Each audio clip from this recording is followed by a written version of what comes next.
پیش خدمت ہے حالات حاضرہ کا پروگرام سیربین۔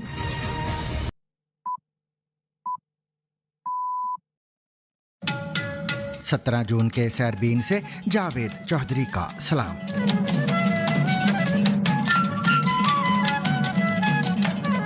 امریکی صدر نے کہا ہے کہ ایران نے درست رویہ اختیار نہ کیا تو لڑائی دوبارہ شروع ہو سکتی ہے، جبکہ صدر ٹرمپ کی سالگرہ کے موقع پر FBI کا وائٹ ہاؤس پر ڈرون اور سنائپر حملوں کا منصوبہ ناکام بنانے کا دعویٰ۔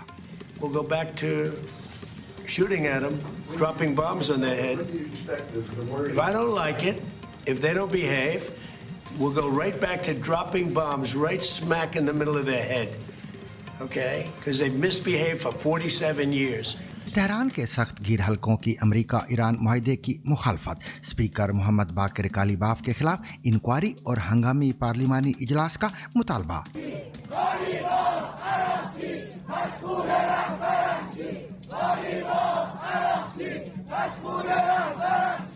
جنگ بندی کے دوران اسرائیل کے جنوبی لبنان میں کئی مقامات پر فضائی حملے، باقر کالیباف اور عراقچی کا کہنا ہے کہ اسرائیل کو جنوبی لبنان سے اپنی فوجیں فوراً واپس بلانی چاہیے۔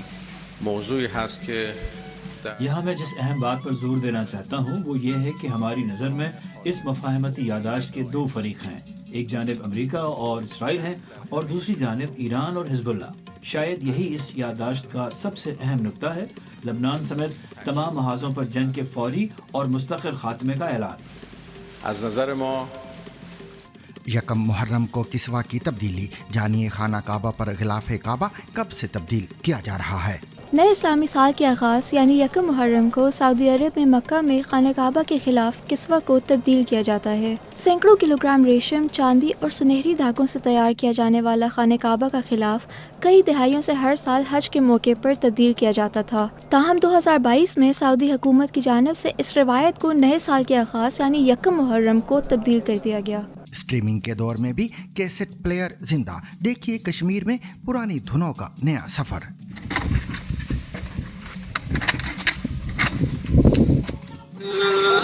ارشد حسین ڈار روز صبح کھیتی باڑی کے سامان کے ساتھ اپنا کیسٹ پلیئر اٹھانا کبھی نہیں بھولتے۔ سنیے 50 ڈگری سینٹی گریڈ کی گرمی اور مسلح تنازع کا سامنا کرنے والے بلوچستان کے موٹر سائیکل سوار ایرانی تیل کے سمگلرز کی کہانی۔ تیل تو ویسے جب جام آ رہا ہے، دیکھو یہ گاڑیاں سارے لوڈ ٹھہری ہوئی۔ یہ لوگ فیول اسمگلر ہیں جو پاکستان اور ایران کی تقریباً 900 کلومیٹر طویل سرحد کے پار پیٹرول اور ڈیزل لے کر جا رہے ہیں۔ یہ کام غیر قانونی ہے، اس لیے ہم نے ان کے نام تبدیل کر دیے ہیں۔ 19 سال میں 14 زچگیاں، لازوال محبت کا استعارہ سمجھے جانے والے تاج محل میں چھپی ممتاز محل کی المناک موت کی کہانی، اور جانیے اسٹینفورڈ تقریب میں گوگل کے CEO سندر پچائی کی آمد پر طلباء نے احتجاجی واک آؤٹ کیوں کیا؟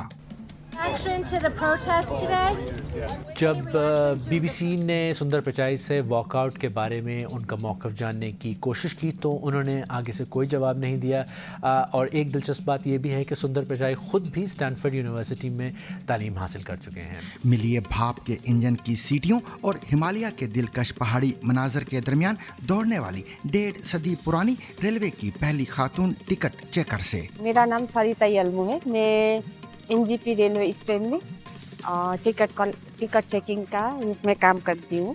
پیکاک بٹر فلائی یعنی مور تتلی کو برطانیہ کی پسندیدہ ترین تتلی قرار دے دیا گیا۔ امید اور تبدیلی کی علامت، لیکن فطرت کے اس حسین ترین مظہر کو آخر درجہ بندی کیسے دی جا سکتی ہے؟ ایک میچ میں میسی کے 3 گول اور 2 ریکارڈ۔ کیا اب یہ بحث ختم ہو چکی کہ سب سے عظیم کھلاڑی کون ہے؟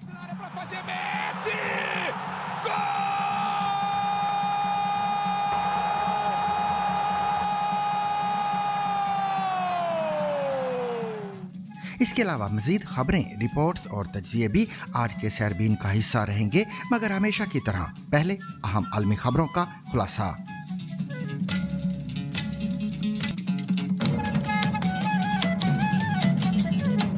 امریکی अमरीकी सदर डोनाल्ड ट्रंप ने खबरदार किया है कि अगर ईरान ने मुजव्वज़ा मफाहमती माहिदे की शराइत पर अमल ना किया तो अमरीका दोबारा फौजी कार्रवाई शुरू कर सकता है। फ्रांस में G7 इजलास के मौके पर सहाफ़ियों से बात करते हुए ट्रंप ने कहा कि मुआहिदा अभी हतमी नहीं और अगर उन्हें इसकी शराइत पसंद ना आई या ईरान ने दुरुस्त रवैया इख्तियार ना किया तो अमरीका दोबारा बमबारी कर सकता है। उन्होंने ये भी वाज़ेह किया कि मुआहिदे के तहत फौरी तौर पर ईरान पर आयद पाबंदियों में नरमी शामिल नहीं है। If they don't behave, we'll go right back to dropping bombs right smack in the middle of their head.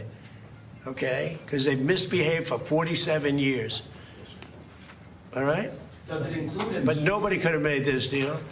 I mean, the JCPOA done by Obama, he handed him $1.7 billion in cash, gave him hundreds of millions of dollars, gave him billions and billions of dollars, but he gave him $1.7 billion in cash.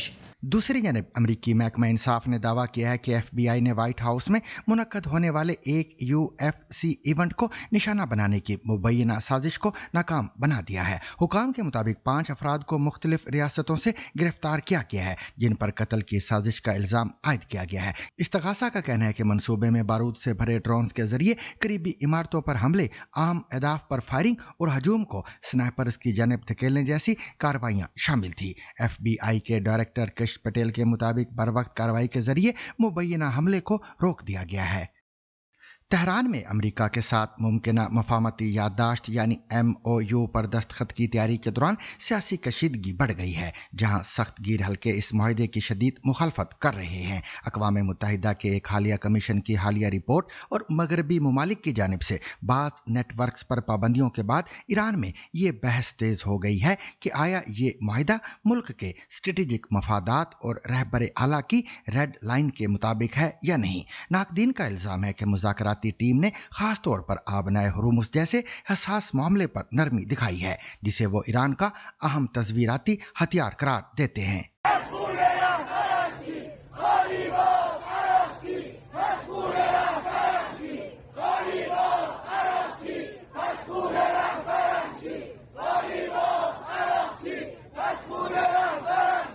Parliament के बाद इंतहाई कदामत पसंद अराकीन ने speaker Mohammad बाकर कालिफवाह पर तनकीद करते हुए उनके खिलाफ इंक्वायरी और हंगामी पार्लिमानी इजलास का मुतालबा किया है। उनका मौक़िफ़ है कि मुआहिदा ईरान की दिफाई और जौहरी पॉलिसियों में बुनियादी तब्दीलियों का बाइस बन सकता है। ईरान की पार्लियामेंट की कौमी सलामती कमेटी के एक सख्त गिर नायब चेयरमैन ने मुबैना तौर पर मुजव्वज़ा मुआहदे को ऐसी दस्तावेज करार दिया जो ईरान को अमरीकी कॉलोनी में तब्दील कर देगा। उन्होंने मुज़ाकरातकारों पर यह इल्ज़ाम भी आयद किया कि उन्होंने रहबर आला की इस हिदायत को नज़रअंदाज किया जिसमें आबनाए हुर्मुज़ को बहरी आमदोरफ्त के लिए दोबारा ना खोलने का कहा गया था। दूसरी जानब हकूमती और एतदाल पसंद हल्के मुज़ाकरात की हिमायत करते हुए इसे कौमी मफाद और जंग के बाद इस्तेहकाम की कोशिश करार दे रहे हैं। ईरान के नायब सदर मोहम्मद रजा आरिफ समेत कई ओहदेदारों ने जोर दिया कि इख्तिलाफात को दाखिली तनाज़ा ना बनाया जाए और कौमी इत्तेहाद बरकरार रखा जाए। उधर इंसानी हुकूक के मुबस्सरीन ईरान में सिक्योरिटी मुकदमात में सजाए मौत के बढ़ते रुझान पर भी तशवीश जाहिर कर रहे हैं जिसे बाज़ तज्ज़ियाकार रियासत की जानिब से दाखिली दबाव को कंट्रोल करने की कोशिश करार देते हैं। इंसानी हुकूक के मुबस्सरीन और तज्ज़ियाकारों का कहना है कि सलामती से मुतल्लिक मुकदमात में सजाए मौत की तादाद बढ़ाकर रियासत ये तासुर मजबूत करना चाहती है कि इख्तिलाफ राय के सख्त नताइज होंगे, खास तौर पर जब ये मुसल्लह मज़ाहमत या एहतजाजी तशद्दुद से जुड़ी हो। अक़वाम मुत्तहिदा के हाई कमिश्नर बराए इंसानी हुकूक वोल्कर तुर्क ने 15 जून को खबरदार किया कि साल के आगाज से अब तक ईरान में कम अज़ कम 40 अफराद को कौमी सलामती से मुतल्लिक इल्ज़ामात के तहत सजाए मौत दी जा चुकी है जिनमें 18 मुजाहिरीन भी शामिल थे। इसराइली फौज ने बुध के रोज जनूबी लबनान में कई मुकामात पर बमबारी की है। लबनान के सरकारी मीडिया ने रिपोर्ट किया कि ये हमले इस बात के बावजूद किए गए कि मशरिक़ वस्ता में जंग बंदी के मुआहदे में लबनान को भी शामिल किया गया है। लबनान की कौमी खबर रसा एजेंसी ने बताया कि इसराइली जंगी तैयारों ने इन हमलों में नब्तिया समेत मुख्तलिफ इलाकों को निशाना बनाया।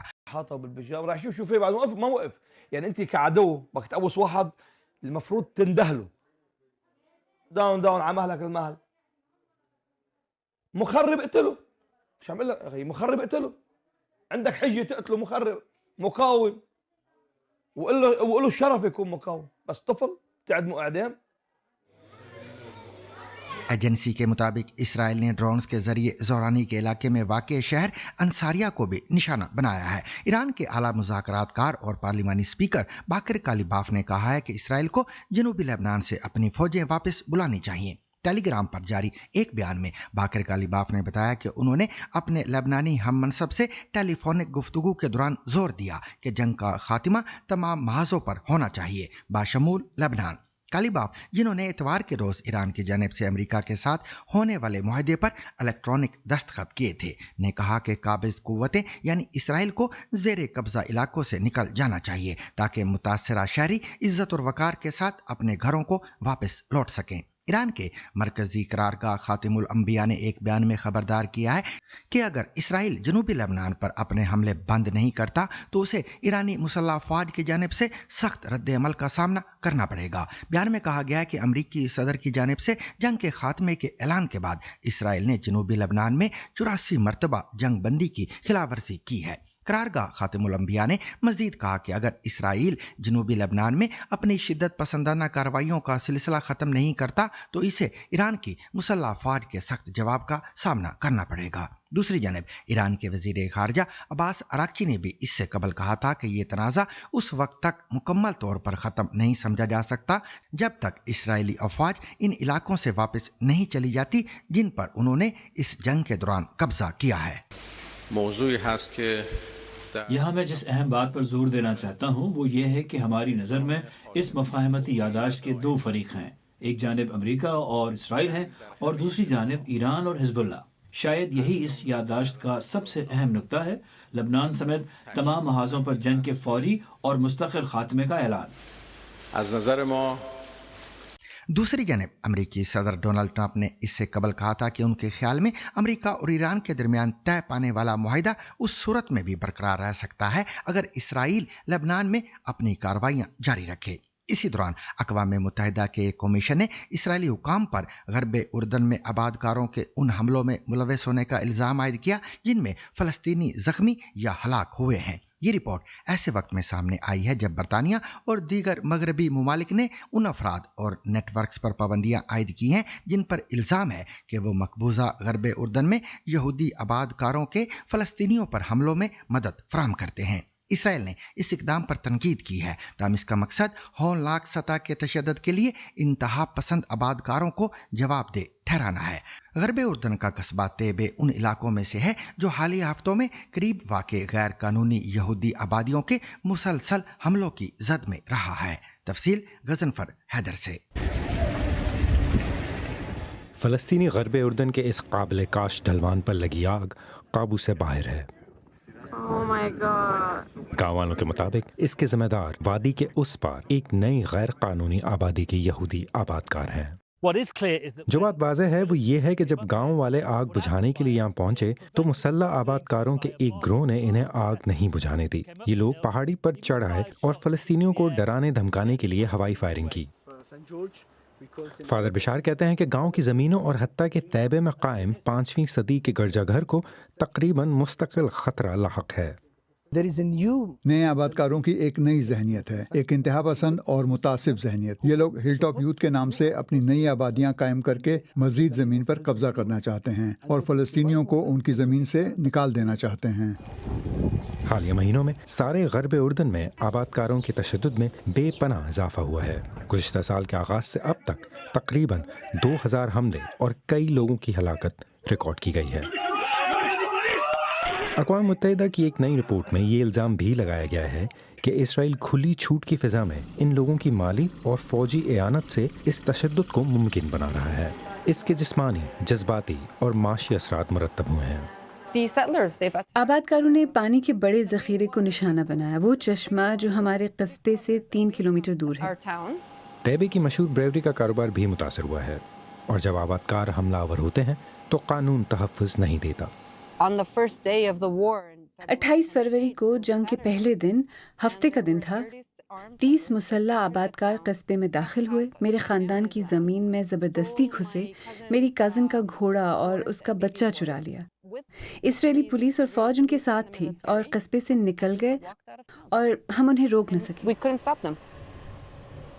इसराइल برطانیہ اور دیگر ممالک کی جانب سے آبادکاروں پر عائد محدود پابندیوں کو مسترد کرتا ہے اور اس کے بجائے یہودیوں کی اس زمین پر آباد ہونے کے حق کا دفاع کرتا ہے. اور جیسے جیسے اسرائیل طیبے کی اس قدیم بستی میں بڑے پیمانے پر غیر قانونی آبادکاری کر رہا ہے، کچھ خاندان اس سے تنگ آ کر یہ علاقہ چھوڑ رہے ہیں.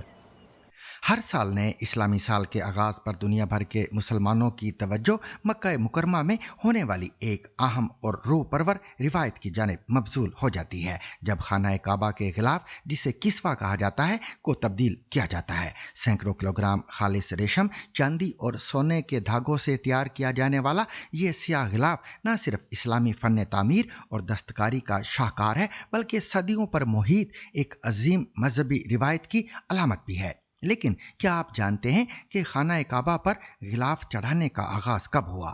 تاریخ کے مختلف ادوار میں یہ غلاف کن مواد سے تیار کیا جاتا رہا اور اس روایت نے وقت کے ساتھ کس طرح ارتقا پایا؟ جانیے کسوہ کی دلچسپ تاریخ اور اس کی مذہبی اہمیت کرن فاطمہ اور فرقان الہی کی اس رپورٹ میں. نئے اسلامی سال کے آغاز یعنی یکم محرم کو سعودی عرب میں مکہ میں خانہ کعبہ کے خلاف کسوہ کو تبدیل کیا جاتا ہے. سینکڑوں کلوگرام ریشم، چاندی اور سنہری دھاگوں سے تیار کیا جانے والا خانہ کعبہ کا خلاف کئی دہائیوں سے ہر سال حج کے موقع پر تبدیل کیا جاتا تھا. تاہم 2022 میں سعودی حکومت کی جانب سے اس روایت کو نئے سال کے آغاز یعنی یکم محرم کو تبدیل کر دیا گیا. خانہ کعبہ پر غلاف چڑھانے کا آغاز کب ہوا؟ خلاف کعبہ کی تیاری کے آغاز کے متعلق مصدقہ معلومات تو موجود نہیں، تاہم متعدد تاریخی کتب کے مطابق تقریباً 1600 سال پہلے یمن کے بادشاہ طبع الحمیری نے پہلی بار کعبے پر غلاف چڑھایا تھا. الحمیری نے مکہ سے واپسی پر ایک موٹے کپڑے کو استعمال کرتے ہوئے خلاف کعبہ تیار کروایا. تاریخی کتب میں اس موٹے کپڑے کو کشف کا نام دیا گیا.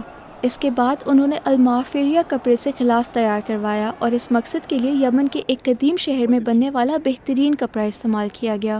طبع الحمیری کے بعد کے ادوار میں خلاف کعبہ کے لیے مختلف کپڑے استعمال کیے گئے، جن میں چمڑے سے لے کر مصر کا قبطی کپڑا بھی شامل تھا. ماضی میں مصر سے تحفے کے طور پر ہر سال خلاف کعبہ بھجوایا جاتا تھا. اس دور میں جمال عبد الناصر حاکم تھے، لیکن 1962 میں جب خلاف کعبہ بندرگاہ پر پہنچا تو کافی دیر ہو گئی تھی.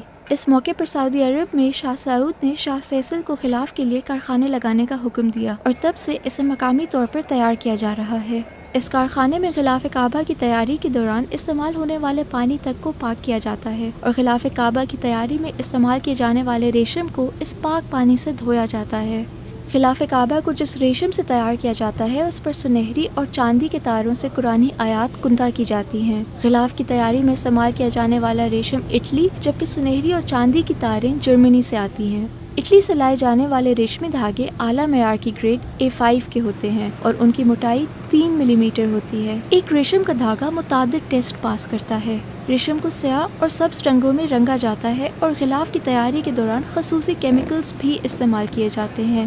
اس خلاف کی تیاری پر لاگت کا تخمینہ لگ بھگ 2 کروڑ سعودی ریال ہے. خلاف کعبہ کی تیاری کے لیے قائم کردہ کسوہ کارخانے میں 200 ماہرین اور منتظمین کام کرتے ہیں اور ان تمام کا تعلق سعودی عرب سے ہی ہے. خلاف کی تیاری کا کام 8 ماہ میں مکمل کیا جاتا ہے. حج کے موقع پر خلاف کعبہ کو تقریباً 3 میٹر تک اوپر اٹھا دیا جاتا ہے اور نیچے کی جگہ کو سفید سوتی کپڑے سے ڈھک دیا جاتا ہے تاکہ کسوہ صاف رہے اور پھٹنے سے محفوظ رہ سکے. پرانے خلاف کعبہ کو اتار کر چھوٹے چھوٹے ٹکڑوں میں کاٹ لیا جاتا ہے اور سعودی عرب کا دورہ کرنے والے مسلمان ملکوں کے رہنماؤں کو بطور تحفہ یہ ٹکڑے پیش کیے جاتے ہیں. کئی نجی ویب سائٹس بھی انتہائی مہنگے داموں اس خلاف کے چھوٹے چھوٹے ٹکڑوں کو فروخت کرتی ہیں. پاکستان اور ایران کی سرحد سے ملحق پہاڑی علاقوں میں موٹر سائیکلوں پر تیل کی سمگلنگ کوئی نئی بات نہیں، مگر ایران میں حالیہ جنگ اور کشیدگی کے بعد اس غیر قانونی کاروبار میں ایک نئی تیزی دیکھنے میں آ رہی ہے. ہم نے ان موٹر سائیکل سواروں تک رسائی حاصل کی ہے جو دشوار گزار پہاڑی راستوں سے گزر کر ہزاروں لیٹر ایرانی تیل پاکستان لاتے ہیں. ان کا کہنا ہے کہ محدود روزگار کے مواقع اور غربت نے انہیں اپنی جانوں کو خطرے میں ڈال کر یہ کام کرنے پر مجبور کر دیا ہے. دوسری جانب پاکستان کے آئل سیکٹر نے خبردار کیا ہے کہ باضابطہ پیٹرول اور ڈیزل کی فروخت گزشتہ 27 سال کی کم ترین سطح پر پہنچ گئی ہے. जिसकी एक बड़ी वजह गैर कानूनी तौर पर दरामद होने वाले तेल की ब्लैक मार्केट में फरोख्त बताई जा रही है। सरहदी इलाकों की मईशत, स्मगलरों की जिंदगियां और मुल्क की तेल की सनत पर इसके असरात का जायजा ले रहे हैं उमर दराज नंगियाना। तेल तो वैसे जब जाम आ रहा है, देखो ये गाड़ियां सारे लोड ठहरी हुई। ये लोग फ्यूल स्मगलर हैं जो पाकिस्तान और ईरान की तकरीबन 900 किलोमीटर तवील सरहद के पार पेट्रोल और डीजल लेकर जा रहे हैं। ये काम गैर कानूनी है, इसलिए हमने इनके नाम तब्दील कर दिए हैं। मैं 235 लीटर डीजल रोजाना तरसील करता हूँ। मुझे अपनी मंजिल तक पहुँचने में 12 घंटे लगते हैं। हम गरीब हैं और इस तरह हम रोजी कमाते हैं।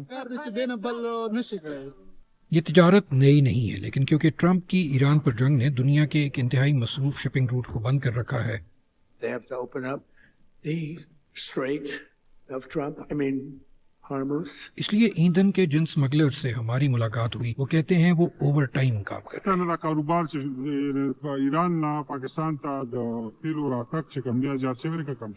इससे ज्यादा मुश्किल काम और कोई नहीं। हाँ, ये ऊपर गया है खैबर पख्तूनख्वा की तरफ रुझान और इससे भी दूर दराज के बहुत से इलाकों में जाता है। अप्रैल और मई 2026 में ये वीडियोस पाकिस्तान और ईरान की सरहद पर फिल्माई गईं और टिकटॉक और इंस्टाग्राम पर वायरल हो गई। इनमें से एक वीडियो में तंजिया अंदाज में ईरान और बलूचिस्तान के स्मगलिंग रूट को स्ट्रेट ऑफ बलूचिस्तान कहा गया है। तो क्या अमेरिका की ईरान पर जंग ने ईंधन स्मगलिंग में इजाफे की एक नई लहर को जन्म दिया है? पाकिस्तान का जुनूब मगरबी सूबा बलूचिस्तान एक दूर दराज पहाड़ी खित्ता है जो शोरिश और स्मगलिंग नेटवर्क से मुतासिर है। इसकी लगभग आधी आबादी बलोच कबाइल पर मुश्तमिल है जो ईरान और अफगानिस्तान में भी मुकीम हैं।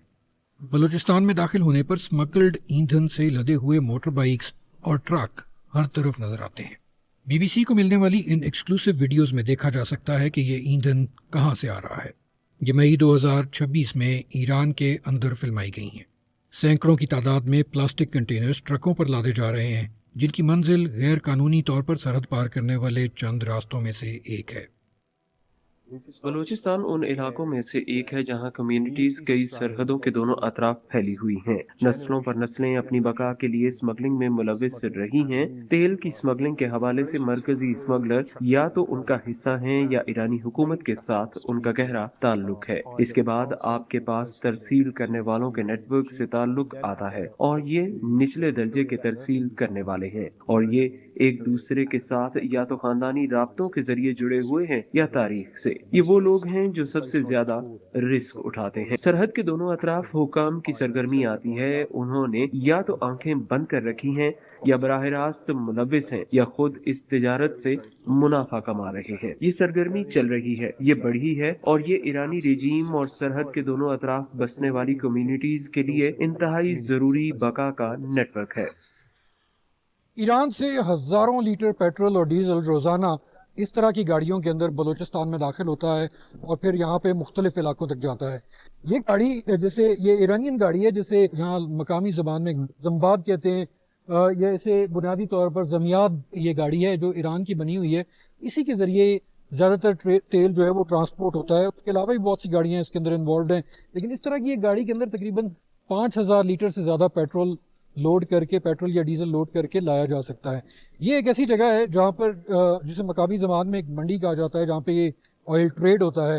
यहाँ पर इस तरह ये जितनी गाड़ियाँ यहाँ पर खड़ी हुई आपको नज़र आ रही हैं, ये सारी पेट्रोल और डीजल यहाँ पर लेकर आई हैं।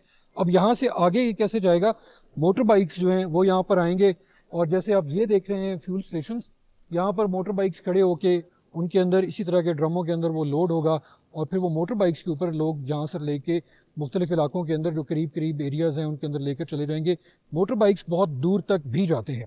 अब हुकूमत का दावा ये है कि उसने ईरानियन जो पेट्रोल और डीजल है उसकी इस ट्रेड को कम किया है, रोका है, लेकिन यहाँ पर बहुत से लोग ये कहते हैं कि गुज़िश्ता कुछ अरसे के अंदर ये ट्रेड बढ़ी भी है। पाकिस्तान में दाखिल होने के बाद ये ईंधन मोटरसाइकिलों और जमियाद ट्रकों के ज़रिए फ्यूल डिपो तक पहुँचाया जाता है और वहाँ से मार्केटों और बलूचिस्तान भर में फैले गैर रस्मी पेट्रोल पंप्स तक पहुँचाया जाता है। ये पाकिस्तान के अंदर भी दूर तक पहुँचता है, जैसा कि सूबा पंजाब और सिंध, حتیٰ کہ سرحد پار کر کے یہ افغانستان بھی پہنچتا ہے۔ تیل تو ویسے جام آ رہا ہے، دیکھو یہ گاڑیاں سارے لوڈ ٹھہری ہوئے ہیں، 210 لیٹر کا ادھر سے ایران سے کوئی 55,000 کا مل رہا ہے۔ ایران بارڈر سے 600 کلومیٹر کے فاصلے پر بلوچستان کے علاقے مستونگ میں بلوچستان کی ایک بڑی فیول کی کھلی مارکیٹ ہے۔ مقامی طور پر اسے منڈی کہا جاتا ہے۔ بسم اللہ الرحمن الرحیم۔ ایک لیک ہونے والی انٹیلیجنس رپورٹ کے مطابق 24 لاکھ افراد گزر بسر کے لیے ایندھن کی سمگلنگ پر انحصار کرتے ہیں۔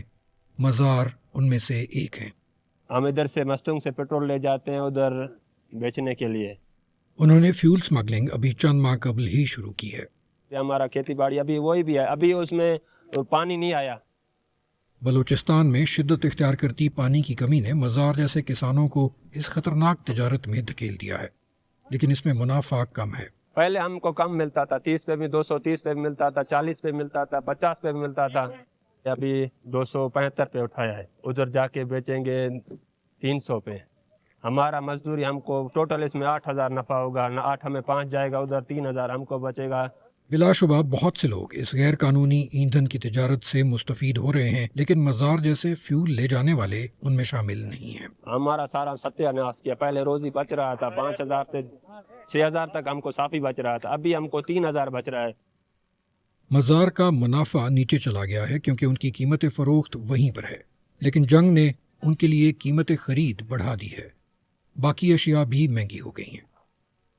آٹا 5,000 روپے من ہو گیا ہے، اور ڈالٹا کتنا مہنگا ہو گیا ہے، مرچ کتنے مہنگی ہو گیا ہے، گھر کا خرچہ بھی پورا نہیں، مجبوری سے آ رہے ہیں۔ مزار کی طرح عرفان کو بھی فیول سمگلنگ کی طرف آنا پڑا۔ میں 2-3 ماہ سے یہ ڈیزل کا کام کر رہا ہوں، کوئی دوسرا کام میسر نہیں ہے۔ پولیو کی وجہ سے میری ایک ٹانگ ناکارہ ہو گئی ہے اور تھوڑا بہت ایک ہاتھ۔ عرفان کی معذوری کی وجہ سے انہیں سڑک پر خطرہ ہو سکتا ہے، اس لیے وہ صرف ڈیزل لے کر جاتے ہیں۔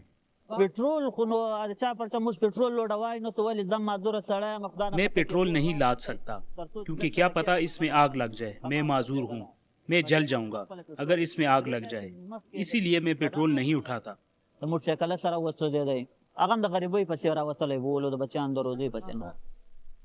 مزار نکلنے کے لیے تیاری کر رہے ہیں۔ ان کی تباہ حال موٹر سائیکل پر سینکڑوں لیٹر آگ پکڑنے والا پیٹرول لدا ہوا ہے۔ ہمارا دوست دیکھو نا، یہ دیکھو جل گئے ہم لوگ، ابھی اس کا زخم چھوٹا بھی نہیں ہے، کام پہ آ رہا ہے، بے روزگاری کی وجہ سے زخم کو دیکھو۔ اس طرح کے حادثے عام ہیں اور کئی مرتبہ جان لیوا ثابت ہوتے ہیں، لیکن یہ پاکستان کا غریب صوبہ ہے اور دہائیوں پر محیط شورش کی وجہ سے یہاں کمائی کے دیگر مواقع بہت کم ہیں۔ یہ بہت رسکی کام ہے، اس طرح پیٹرول کو ان کینز کے اندر موٹر بائک کے اوپر لاد کر لے کر جانا، روڈ کے اوپر ایکسیڈنٹس کا بھی خطرہ ہوتا ہے اور اس کو آگ لگنے کا بھی خطرہ ہوتا ہے۔ لیکن ان دنوں کچھ اس طرح ایرانی پیٹرول جو ہے وہ کوئٹہ اور بلوچستان کے دوسرے شہروں کی طرف ٹرانسپورٹ ہو رہا ہے۔ اس طرح کی یہ منڈیاں جیسے یہاں پر آپ دیکھ رہے ہیں، اسی طرح کی یہ منڈی یہاں پر لگتی ہے جہاں پر یہ گاڑیاں بارڈر کی طرف سے ان کینز کے اندر یہ پیٹرول لے کر آتی ہیں، اور پھر یہاں پر کیونکہ ان گاڑیوں کو آگے جانے کی اجازت نہیں ہے، اس لیے یہاں پر اسے ان لوڈ کیا جاتا ہے، پھر ان موٹر بائکس کے اوپر لوڈ کر کے اس کو یہاں سے کوئٹہ اور دوسرے علاقوں کی طرف بھی لے کر جایا جاتا ہے۔ یہ ڈبل جریکین کیا ہے گرمی کی وجہ سے، یہ گرمی میں نرم ہو جاتے ہیں، آپس میں رل جاتے ہیں، اس لیے ڈبل لگایا۔ مزار کے سامنے پرخطر راستے پر 12 گھنٹے کا طویل سفر ہے، جس کے بعد وہ پاکستان کے صوبہ سندھ کے بارڈر تک پہنچیں گے۔ دن کو یہ موٹر سائیکل چلتی نہیں ہے، ٹائر اس کا کمزور ہو جاتے ہیں دھوپ پہ۔ رات کا سفر ہمیں اچھا بھی لگتا ہے اور جلدی بھی ہو جاتا ہے۔ ابھی یہ راستے میں ہم کو روک لیں گے، صبح گاڑیاں بڑی بھی جائیں گے، چھوٹے بھی، پھر ایکسیڈنٹ ہو جاتا ہے، دفعہ بولتے ہیں جل گیا فلانا جل گیا موٹر سائیکل والا۔ وہ ہمیں دکھ نہیں ہوتا، مرنا ہٹانے والا، آگے بھی جائیں گے پیچھے بھی مرنے والا ہم کو پتہ نہیں ہے، ہم وہ اللہ کا مرضی ہے، مارے یا چھوڑے۔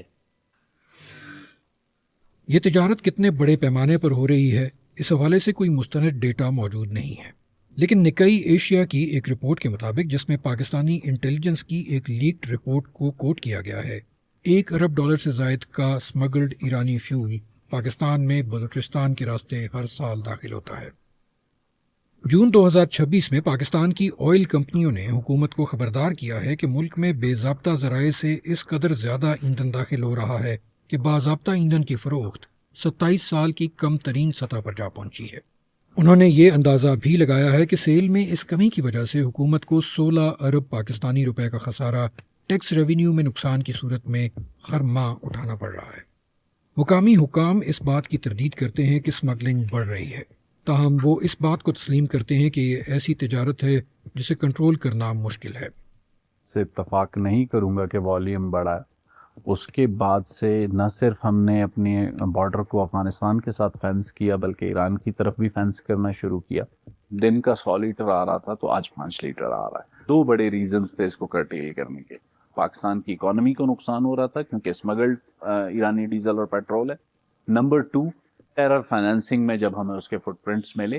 आर यू श्योर कि आपने बॉर्डर इस तरह से सिक्योर किया है कि वहाँ से कहीं से भी स्मगलर्स की इन्फिल्ट्रेशन नहीं है? देखें, there is a benefit of doubt आपको हमें देना होगा क्योंकि एक पोरस बॉर्डर है। कोई एक आधा पॉइंट ऐसे हो सकता है जहाँ पे स्मगलर्स फ़ायदा उठा सकते हैं कि anti smuggling is the role of customs. हर इदारा अपना काम करे। फिदा हुसैन का कहना है कि गैर रस्मी ईंधन की तिजारत खित्ते की मईशत के लिए अहम है। जो अभी अगर ये फ्यूल अगर नहीं आता ना, मैं आपको हकीकत बता दूं तो यहाँ पे जो माशी तो पहले से भी प्रॉब्लम है लेकिन और ज़्यादा प्रॉब्लम होते हैं। तो मकसद है लोग मजबूर हैं और कोई ज़राए नहीं है। मैं इसको बिल्कुल स्मगलिंग नहीं कहूँगा। मज़ार निकलने के लिए तैयार हैं लेकिन उन्हें एक बड़ा नुकसान उठाना पड़ा है। हम जा रहे हैं, ये हमारा मोटरसाइकिल का आज टायर जल गया है, ये 5000 आज हम ऐसे समझो फ्री पे जा रहे हैं। ये आवाम को गोली मारो मर जावे ना, ये जो बेरोजगार ठहरे हैं मर जावे, चोरी करे डकैती डाले, क्या करें? अल्लाह से दुआ है कि ये जंगें ख़त्म हो और पाकिस्तान में अमन आए। हमने ईरान की हुकूमत से मौक़िफ़ लेने की कोशिश की मगर उन्होंने जवाब नहीं दिया। हुकूमत पाकिस्तान ने इस बात की तरदीद की कि कोई भी महकमा या सिक्योरिटी इदारा ईंधन की स्मगलिंग में मुलविस है। उसका कहना था कि इदारों के मुलविस होने के इल्ज़ामात बेबुनियाद हैं और ये पाकिस्तान की जानिब से सरहद पार स्मगलिंग के खिलाफ नुमायां इक़दामात की नफ़ी करने की एक कोशिश है। हुकूमत पाकिस्तान का कहना है कि पाकिस्तान के वज़ीर आज़म शहबाज शरीफ ने कानून नाफिज करने वाले इदारों को ईंधन की स्मगलिंग के खिलाफ क्रैकडाउन का हुक्म दे रखा है और ये कि सिक्योरिटी फोर्सेज ने गुज़िश्ता एक साल में तकरीबन 1.3 अरब रुपए मालियत का ईंधन जब्त किया है। हुकूमत पाकिस्तान का मजीद कहना है कि हुकूमत की पॉलिसी के तहत सरहद को सील किया गया है जबकि सरहदी इलाकों की कम्यूनिटीज़ को दरपेश मुआशी मसाइल को भी हल किया जा रहा है। ताज महल को दुनिया भर में मोहब्बत की लाजवाल अलामत समझा जाता है मगर इसकी बुनियाद में छुपी कहानी मुगल दौर की एक अलमनाक हकीकत को भी जाहिर करती है। 17 जून यानी आज ही के रोज़ 1631 को दक्कन के शहर बुरहानपुर में मुगल शहनशाह शाहजहां की अहलिया मुमताज़ महल अपनी 14वीं ज़चगी के दौरान शदीद पेचीदगियों के बाइस इंतकाल कर गई थी।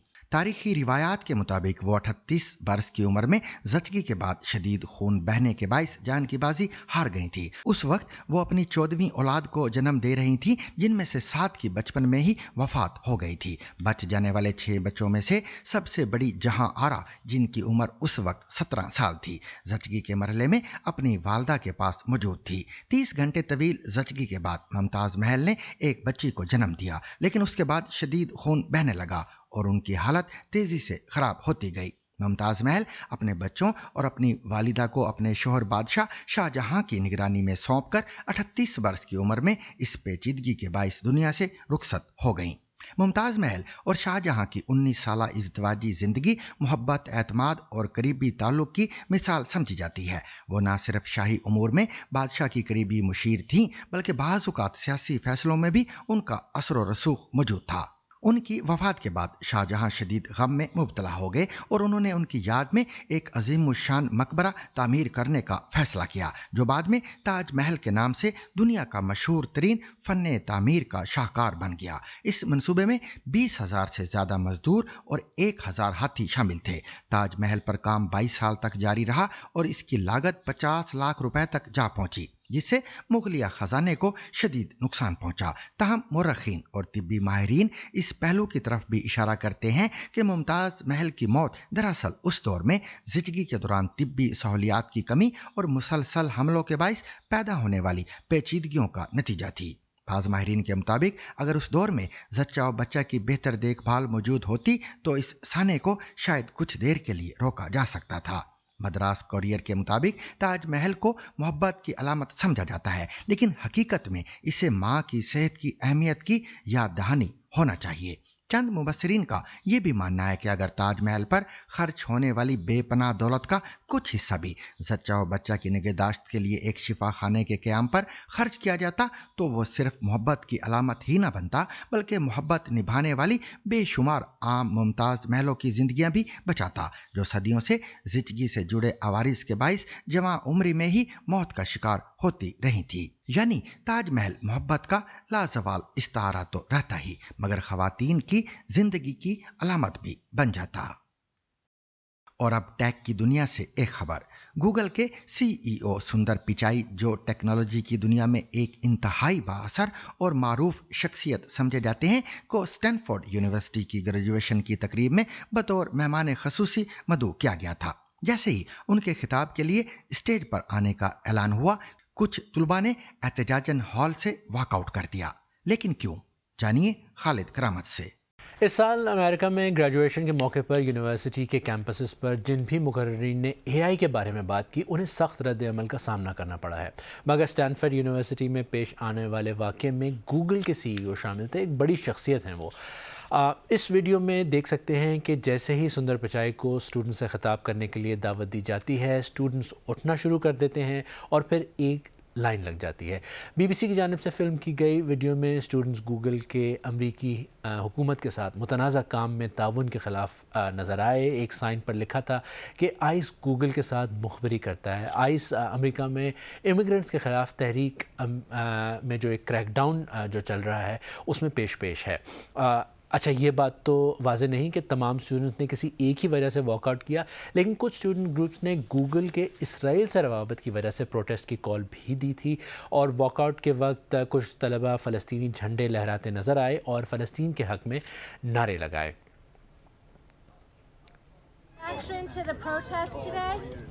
जब बीबीसी ने सुंदर पिचाई से वॉकआउट के बारे में उनका मौक़िफ़ जानने की कोशिश की तो उन्होंने आगे से कोई जवाब नहीं दिया। और एक दिलचस्प बात यह भी है कि सुंदर पिचाई ख़ुद भी स्टैनफोर्ड यूनिवर्सिटी में तालीम हासिल कर चुके हैं। एक मकामी ख़बरसां इदारे के अंदाज़े के मुताबिक वॉकआउट में 200 के करीब तलबा शामिल थे।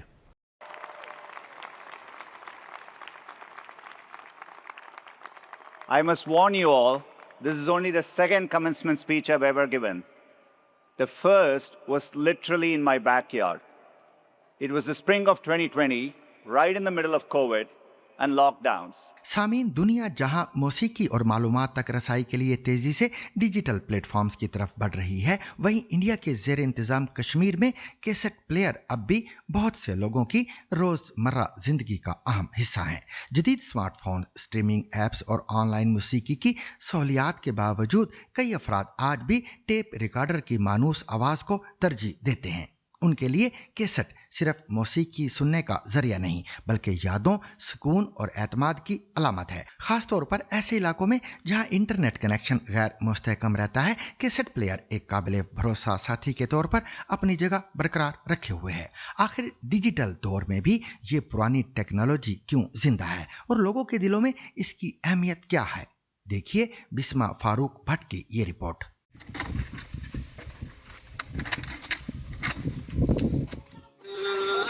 अरशद हुसैन डार रोज़ सुबह खेती बाड़ी के सामान के साथ अपना कैसेट प्लेयर उठाना कभी नहीं भूलते।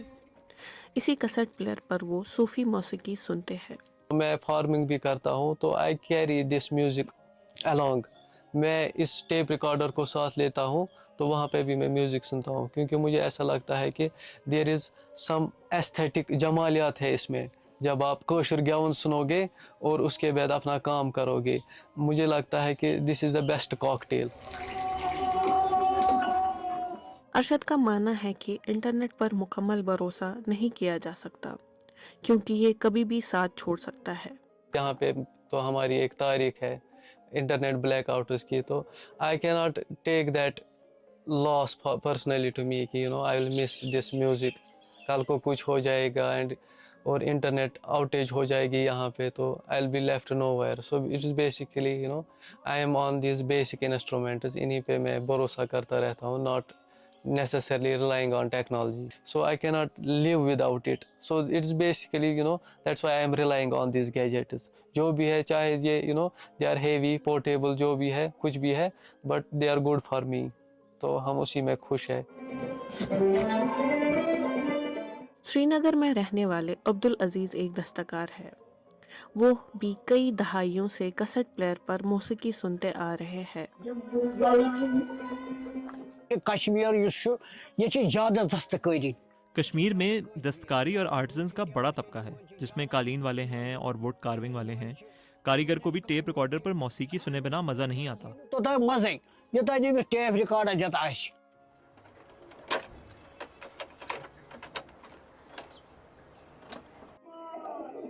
عبدالعزیز کہتے ہیں کہ کسٹ پلیئر پر موسیقی سنتے ہوئے کام کرنے سے ایک خاص ردم محسوس ہوتا ہے. ان کے مطابق کسٹ پلیئر کی آواز دنیا کے شور کو مکمل طور پر ختم کر دیتی ہے اور وہ اپنے کام میں پوری طرح مگن ہو جاتے ہیں.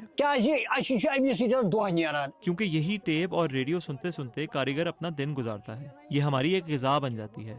ٹیپ ریکارڈر کو ٹیلی ویژن کی طرح کام بند کر کے سننا نہیں پڑتا. ٹیپ ریکارڈر لگا کر رکھو تو شام تک چلتا رہے گا. یہاں 50 سال پہلے بہت کم لوگوں کے پاس ریڈیو ہوا کرتا تھا. اس زمانے میں میرے پاس ریڈیو تھا, لیکن عام طور پر لوگوں میں ڈر تھا, کیونکہ جس انسان کے پاس ریڈیو بنا لائسنس کے ہوتا اسے جرمانہ بھرنے جموں جانا پڑتا تھا. میرے پاس بھی جاپان کی کمپنی کا ٹیپ ریکارڈر ہے. یہ لگ بھگ 15 سے 16 سال پرانا ہے اور اس کی قیمت 9,500 ہے.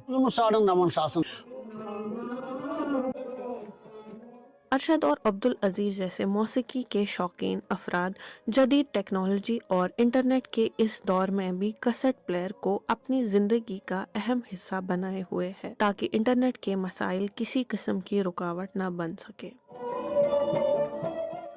بھاپ کے انجن کی سیٹیوں اور ہمالیہ کے دلکش پہاڑی مناظر کے درمیان دوڑنے والی تقریباً 150 سالہ پرانی دارجلنگ ہمالین ریلوے نے اپنی تاریخ کا ایک نیا باب رقم کر دیا ہے. پہلی بار اس تاریخی ریلوے میں ایک خاتون کو ٹکٹ چیکر مقرر کیا گیا ہے.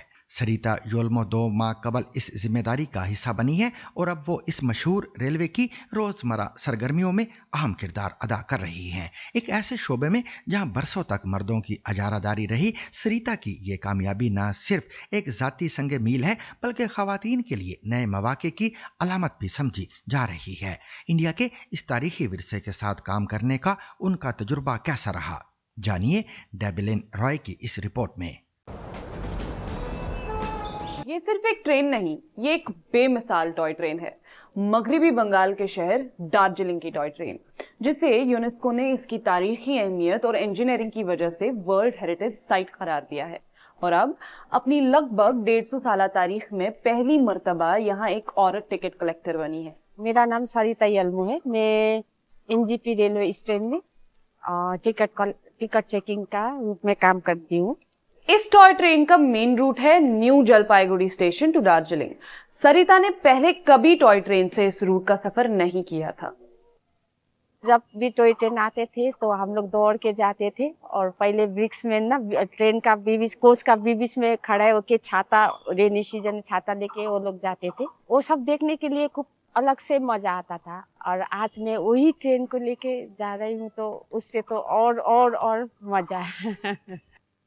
اور جب وہ پہلی بار ڈیوٹی کے لیے نیو جلپائی گڑی اسٹیشن پہنچی تو NGP سے دارجلنگ کبھی گئی نہیں تھی. چھوٹا ٹرین میں دیکھی تو ہوں, چھوٹی سی میں ٹرین دیکھی ہوں, لیکن میں گئی نہیں تھی. تو پہلے جب میں نیرو گیج اسٹیشن میں پہنچی NGP کا, وہ لوگ بھی بہت خوش ہوئے کہ ایک فیمیل لیڈی آج ہم لوگ کا ساتھ مطلب ٹوائے ٹرین لے کے جا رہا ہے. تو اسی بات کو نا پورا پیسنجر کو سن لیا, مطلب سب وہ لوگ ہی بولا کہ وہ فرسٹ لیڈی TT ہم لوگ کا ساتھ آج دارجلنگ ٹوائے ٹرین لے کے جا رہا ہے. تو اسی میں آل پیسنجر اتنا مطلب شوق ہوا, اور سب پیسنجر نا اٹھ کے میرے ساتھ پکچر لینے لگا, اور وہ لوگ میرے کو کنگریچولیشن بولنے لگا. سریتا 55 سال کی ہیں. ان کی فیملی میں ان کے شوہر اور بیٹی ہیں جنہوں نے انہیں بہت سپورٹ کیا ہے.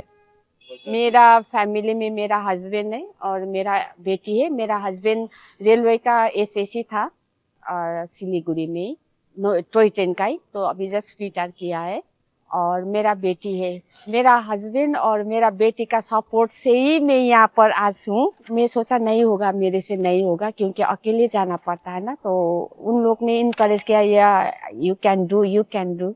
तो इसीलिए मैं भी हिम्मत लेके उन लोग का सहारा लेके मैं गई थी।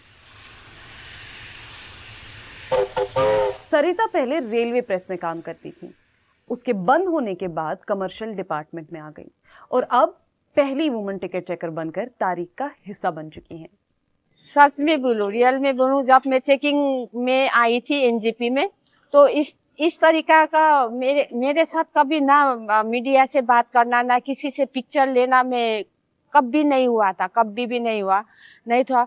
तो उस टाइम ने मेरा साथ इतना पिक्चर लिया और इतना मतलब खुश हो रहा था, सब देख रहा था, सब मतलब हाथ हिला रहा था ऐसा करके। तो थोड़ा सा सेलिब्रिटी तो फील होता ही है।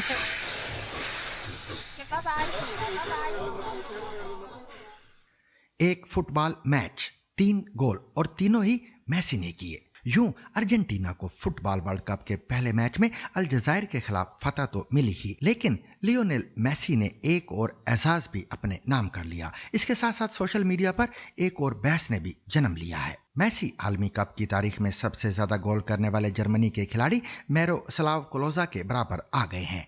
ये लियोनेल मेसी का अपने मुल्क के लिए 200वां मैच था, जिसमें हैट्रिक करके उन्होंने वर्ल्ड कप फाइनल्स में अपने गोल्स की तादाद 16 तक पहुंचा दी है। 3 बार के आलमी चैंपियन अर्जेंटीना को फतह के लिए भरपूर मेहनत करना पड़ी, क्योंकि वो आलमी कप का दिफा कामयाबी से करने वाली टीम बनने की कोशिश कर रहे हैं। याद रहे कि गुज़िश्ता फीफा वर्ल्ड कप अर्जेंटीना ने जीता था और इस बार ये पहला मौका है कि दिफाई चैंपियन के तौर पर अर्जेंटीना ने इफ्तिताई मैच में फतह हासिल की हो। अमेरिका के कैनसास सिटी स्टेडियम में खेले गए मैच में ये कामयाबी बड़ी हद तक मेसी की बेहतरीन कारकर्दगी की मरहूने मिन्नत थी, जिन्होंने 17वें मिनट में पहला गोल करके अपनी टीम को बरतरी दिलाई। 38 साला मेसी वर्ल्ड कप का अपना 27वां मैच खेल रहे थे।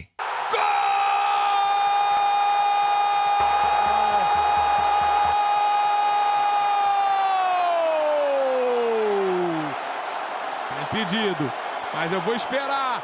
पीकॉक बटरफ्लाई यानी मोर तितली को बर्तानिया की पसंदीदा तरीन तितली करार दिया गया है। आंख नुमा बहुत से वाज़े निशानात की वजह से ये तितली फितरत से मोहब्बत करने वालों की तवज्जो का मरकज बनी हुई है। ख्याल है कि इसके मखसूस निशानात इर्तका के अमल में पैदा हुए हैं, जो शिकारियों को धोखा देने के लिए बने होंगे। कैथरीन स्टैंस्टर की रिपोर्ट पेश कर रहे हैं जावेद सोमरो। उम्मीद और तब्दीली की अलामत, लेकिन फितरत के इस हसीन तरीन मजहर को आखिर दर्जा बंदी कैसे दी जा सकती है? मालूम होता है ये काम काफ़ी आसान है, क्योंकि नताइज सामने आ चुके हैं और बरतानिया की एक पसंदीदा तितली है मोर तितली या पीकॉक बटरफ्लाई। मुझे हैरत नहीं कि मोर तितली हमारी वोटिंग में पहले नंबर पर आई है। ये एक नहायत मारूफ तितली है, बेहद खूबसूरत है और मुल्क भर में बागात, पार्क्स और शहरी सब्ज़ारों में आसानी से नजर आ जाती है। सिर्फ खूबसूरती ही नहीं बल्कि हिकमत भी उसकी एक पहचान है। इसके खूबसूरत आँख नुमा निशान जो इसे मोर तितली का नाम देते हैं, महज खूबसूरती के लिए नहीं, ये एक नहायत चालाक तरीका है जिसके जरिए ये तितली शिकारियों से बचती है। इस पोल में 20,000 से ज़ायद अफराद ने हिस्सा लिया और ये इंतखाब फलाही इदारे बटरफ्लाई कंजर्वेशन ने कराया था। ब्रायन स्टोन तितली भी फहरिस्त में शामिल रही। ये एक ऐसी तितली है जो पत्ते जैसी शक्ल अख्तियार कर लेती है। चौथे नंबर पर हॉली ब्लू आई, जिसका नाम हॉली के पौधों के गिर्द मंडलाने की आदत की वजह से रखा गया है। तीसरे नंबर पर रेड एडमिरल रही, जबकि दूसरे नंबर पर ऑरेंज टिप। लेकिन मोर तितली के शोख रंग जो आसानी से पहचाने जा सकते हैं और दिल को भा जाते हैं, सब पर भारी रहे। तितलियां हमारे माहौलियाती निज़ाम में अहम किरदार अदा करती हैं। ये पोलिनेशन में मदद देती हैं, कीड़ों को काबू में रखती हैं और खुराक का जरिया बनती हैं। इसलिए ये इदारा लोगों को इस मौसम गर्मा में सालाना बिग बटरफ्लाई काउंट में हिस्सा लेने की तरगीब दे रहा है, ताकि माहिरीन ये अंदाज़ा लगा सकें कि आम तितलियों की हालत क्या है और इस हसीन मखलूक का तहफ़्फ़ुज़ कैसे किया जा सके। और तितलियों की इस कहानी के साथ ही आज का सैरबीन भी अपने इख्तिताम को पहुंचा। मुझे और मेरी पूरी टीम को कल तक के लिए इजाज़त दीजिए, लेकिन इजाज़त लेने से कबल अब तक की खास खबरें।